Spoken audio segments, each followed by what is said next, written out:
Salut, c'est Kelly. Pour ce 7e volet des vidéos Tech It Easy, on va parler de drones. Il s'agit d'aéronefs sans pilote, télécommandés à distance ou qui se déplacent en mode automatique. Leur masse varie de quelques grammes à plusieurs tonnes et leur autonomie peut atteindre plusieurs dizaines d'heures.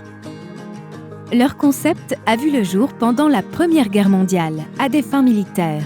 C'est toujours le cas aujourd'hui avec des missions de renseignement et de lutte contre le terrorisme, mais leur usage s'est élargi à de nombreux autres secteurs. Ils trouvent par exemple leur place dans le secteur de la sécurité et de la surveillance. Les pompiers utilisent des drones lors des incendies pour couvrir les zones les plus reculées et les plus dangereuses, tout en identifiant les lieux à traiter en priorité. En complément, les drones participent également au sauvetage de la faune locale ainsi qu'à la reforestation. Vous partez à la plage? Vos secouristes utilisent peut-être des drones de sauvetage. S'ils repèrent quelqu'un en difficulté au large, le plus efficace consiste à envoyer un drone sur place pour larguer une bouée, leur laissant ainsi le temps de se rendre auprès de la personne.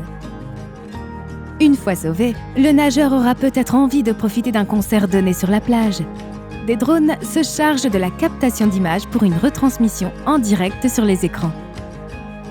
Par ses fonctions dans l'audiovisuel, les drones s'adressent ainsi au secteur de l'événementiel bien sûr, mais aussi du cinéma et du tourisme.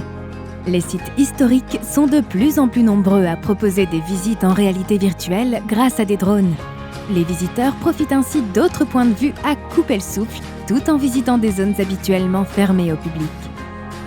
Enfin, l'un des usages qui fait le plus parler de lui, c'est le transport des hommes et des marchandises. À quand les premiers taxis volants autonomes?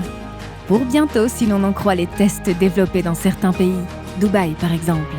Des perspectives dignes des films de science-fiction qui se heurtent pour l'instant aux contraintes des réglementations de l'utilisation de l'espace aérien propre à chaque pays.